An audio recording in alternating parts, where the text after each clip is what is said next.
Salut à tous, Visa ou Mastercard, c'est la question à laquelle je vais essayer de répondre aujourd'hui dans cette vidéo. Alors on va regarder dans un premier temps bien le volume des transactions bancaires mondiales. Dans un second temps, je ferai une comparaison entre les deux gros mastodontes, donc qui sont Visa et Mastercard. Et puis à la fin de cette vidéo, je te dirai laquelle j'ai choisi et à quel prix surtout je l'achète. D'ailleurs, tu peux en profiter pour mettre un petit like à la vidéo, ça permet de soutenir la chaîne et je te remercie grandement. Alors si on regarde déjà dans un premier temps le volume des transactions bancaires mondiales, donc là ce graphique que j'ai trouvé, il montre le nombre de transactions mondiales pour les 5 grandes sociétés de cartes de paiement, donc qui sont Visa, Mastercard, UnionPay, American Express et puis Discover pour la période 2014 à 2023.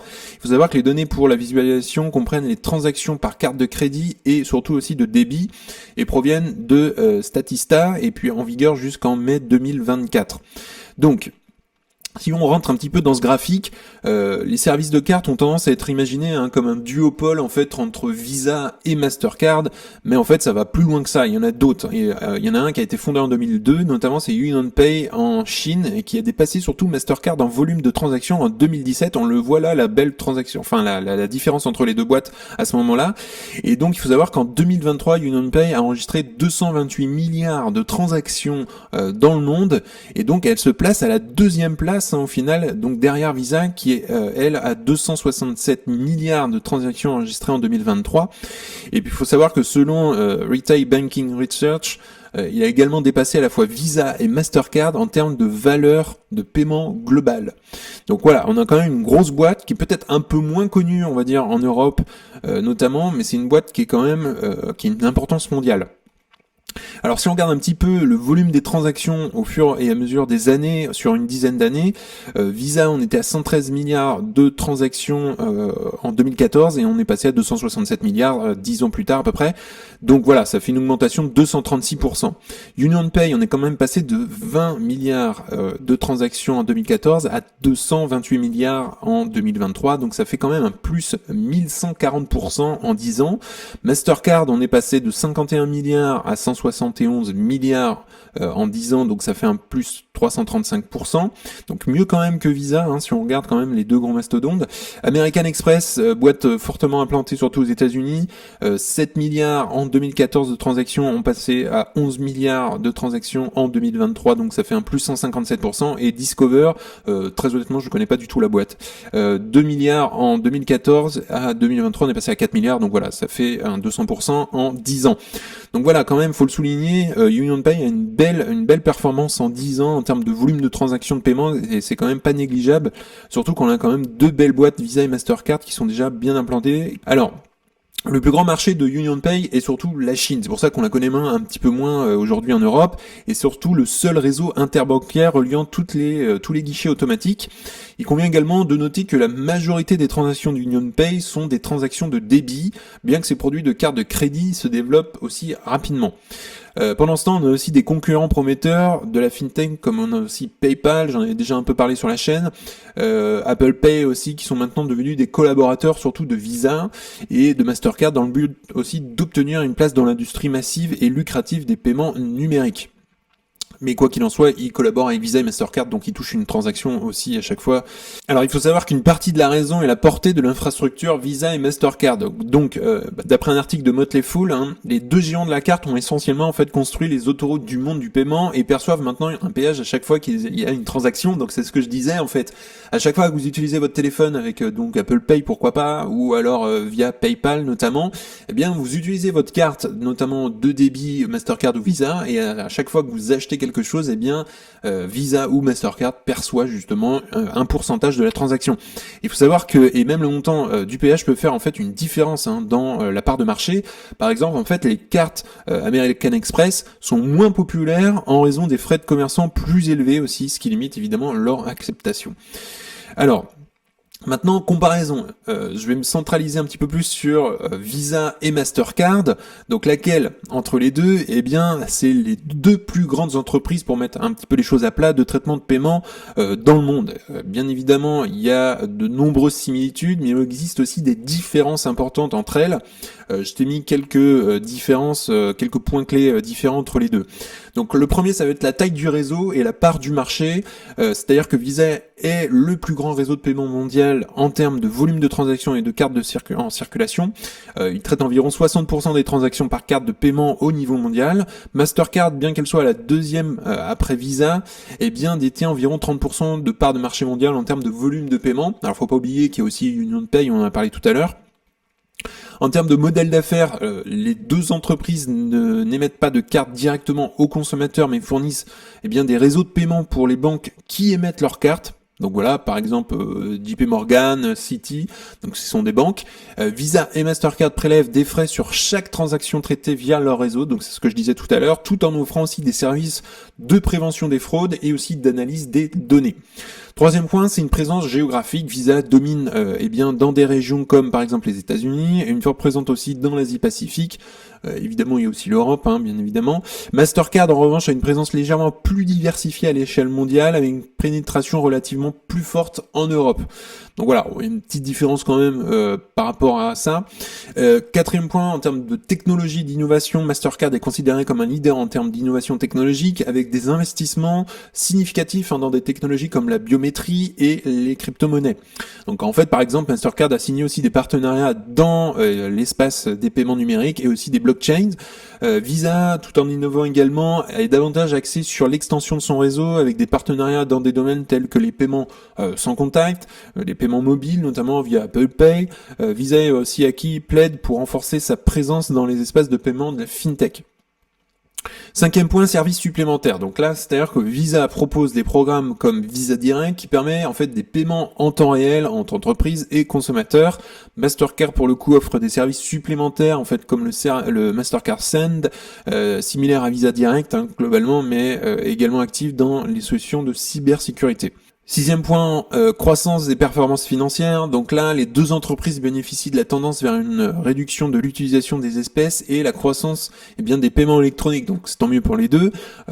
Bien évidemment, cependant, Mastercard a souvent quand même connu une croissance des revenus légèrement plus rapide que Visa en raison de sa forte croissance internationale et de son accent sur l'innovation.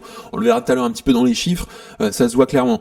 En termes de capitalisation boursière, Visa est généralement plus importante que Mastercard.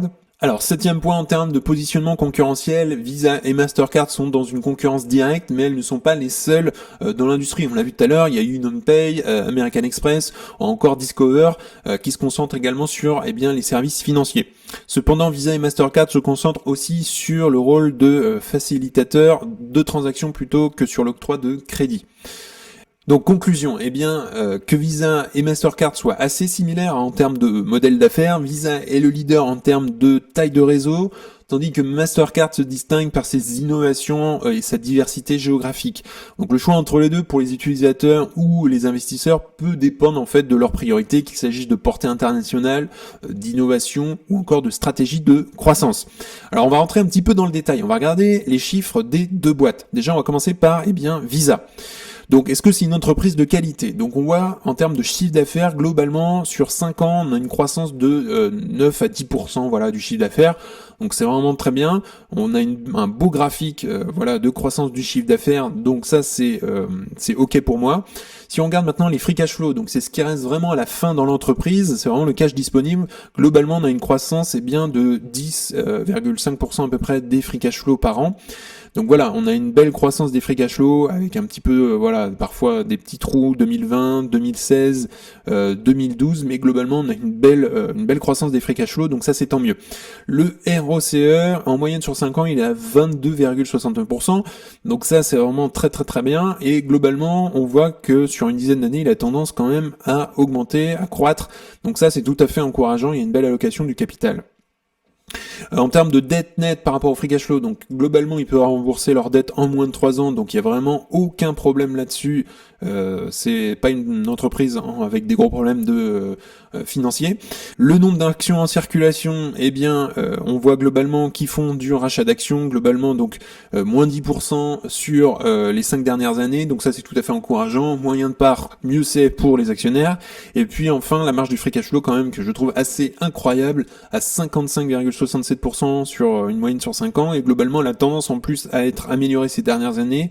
Au 2023 on était quand même à 60% de marge du free cash flow, donc c'est vraiment assez exceptionnel. Donc voilà, Visa c'est vraiment une bonne boîte, bien gérée, qui génère du cash et qui a tendance à son cash a tendance à croître, donc ça c'est tout à fait encourageant. Aujourd'hui le cours il est à 277 dollars pour Visa, et donc maintenant on va regarder Mastercard. Donc le cours de l'action, lui, pour le coup, il est à 497 dollars. À regarder comme ça, on pourrait se dire vaut mieux investir dans Visa. Non, c'est pas le cours qui fait la chose.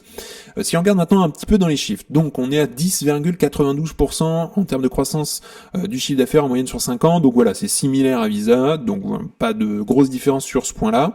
On aime ce genre de graphique. La croissance annuelle des free cash flow, là il y a une petite différence, on était à 10% pour Visa, maintenant on est à 15% en moyenne sur 5 ans de la croissance de free cash flow, donc c'est un peu mieux pour Mastercard pour le coup, et on a une belle courbe croissante, donc ça j'aime bien voir ça. En termes de ROCE, là c'est là que la différence est un peu mieux encore, on était à 22% pour Visa, là on est quand même à 38%, ce qui est vraiment incroyable comme boîte pour le coup, et on était même à 44% si on regarde rien que pour l'année 2023. Globalement, on a une belle croissance du ROCE, donc une belle allocation du capital ces derniers temps. En termes de dette net free cash flow, voilà, c'est similaire à Visa, 0,76, donc globalement ils peuvent rembourser leur dette en moins de 3 ans, donc aucun souci là-dessus. Ils font du rachat d'actions, c'est similaire à Visa, donc voilà, en moyenne moins 9% sur les 5 dernières années, donc ça c'est tant mieux pour les actionnaires, moyen de part mieux c'est. Et puis la marge de free cash flow est un peu moins bonne que Visa, puisqu'on était quand même à 55%, là on est à 45% à peu près en marge de free cash flow. Pareil, on a eu quand même une augmentation des marges. Si on regarde rien que pour l'année 2023, on était à 46. Donc on est un peu moins bon, mais ça reste quand même vraiment très très bon.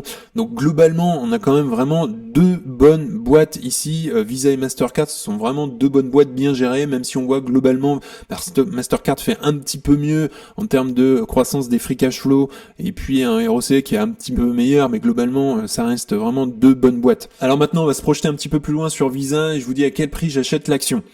Donc l'entreprise Visa aujourd'hui elle est à 277 dollars, et si on se projette un petit peu, donc les free cash flow par action aujourd'hui on est à 9,26, donc c'est les 12 derniers mois ici, et en termes de taux de croissance on voit que globalement la moyenne sur 10 ans était à 25%, sur la moyenne sur 5 ans on est à 12,90, donc on voit quand même un ralentissement du taux de croissance des free cash flow ces derniers temps. Et aujourd'hui, moi, je vais pas mettre plus de 10% pour les années à venir. Si on regarde le ratio prix free cash flow, donc en moyenne sur 10 ans, on était à 29,62, la moyenne sur 5 ans à 30,52, et aujourd'hui, on est revenu à 28,96, donc à peu près dans la moyenne sur les 10 dernières années.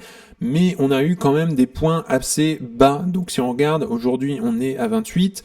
En 2023, on était à 23,90, et quand même en 2022, on était à 20,71. Donc vraiment 2022, c'était une année assez exceptionnelle où on pouvait vraiment avoir de belles opportunités. Donc on n'est pas quand même sur un point le plus bas, mais on a eu quand même plus haut que ça qu'on a aujourd'hui. Donc voilà, elle est revenue, on va dire, dans sa moyenne à 10 ans. Moi, je dirais pas au-dessus de 25 pour être très honnête. Et donc aujourd'hui, eh bien, pour faire une performance à peu près de 13 à 14% dans mon portefeuille, eh bien il faudrait que j'achète l'entreprise voilà à 253, 250 dollars. Si on vise le 14% de rendement par an, on serait plus à 235. Mais moi j'irais pas taper au-dessus des 250 dollars l'action si je dois l'ajouter aujourd'hui. Donc on n'y est pas, aujourd'hui on est à 277 dollars pour Visa.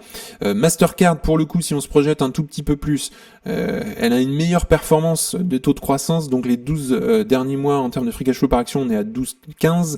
Taux de croissance, on voit actuel 18%, moyenne sur 5 ans à 17,57 et moyenne sur 10 ans à 14,54. Donc on voit quand même une amélioration du taux de croissance des free cash flow. Le prix free cash flow est quand même super élevé en ce moment, on est à 40. La moyenne sur 5 ans est à 40,95.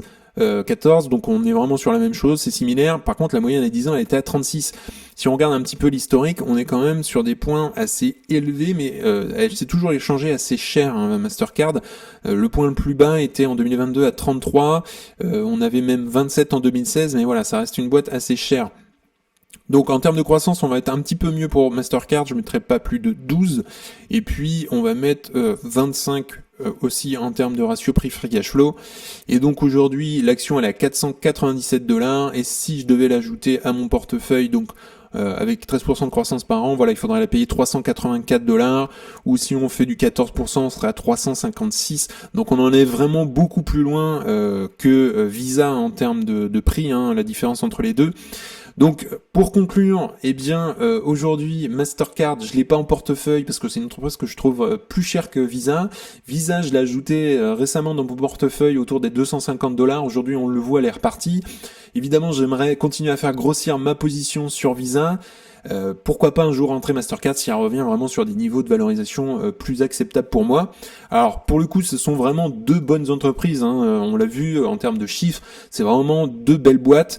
Évidemment, chacun doit faire ses choix, chacun doit faire ses valorisations aussi. Je donne pas de conseils d'investissement, je le rappelle, si tu veux investir dans des entreprises, fais tes propres analyses, c'est vachement important parce que après tout ça reste bien ton argent. Alors pour terminer, tu peux accéder à You Can Invest App, donc le premier lien dans la description, tu auras accès à ma watchlist, aux meilleures actions du moment, et puis également tu peux estimer le juste prix, donc faire un DCF. Également si tu souhaites accéder à FastGraph, c'est le site que j'utilise pour analyser les actions, eh bien tu as 25% de réduction lors de l'inscription tout simplement. En tout cas, eh bien on a fini pour aujourd'hui, n'hésite pas à liker la vidéo, à t'abonner, ça fera grandir la communauté et puis ça me soutient. Si tu souhaites regarder une autre vidéo, tu peux cliquer juste ici. En tout cas, je te souhaite une excellente journée et à bientôt pour une prochaine vidéo. Salut!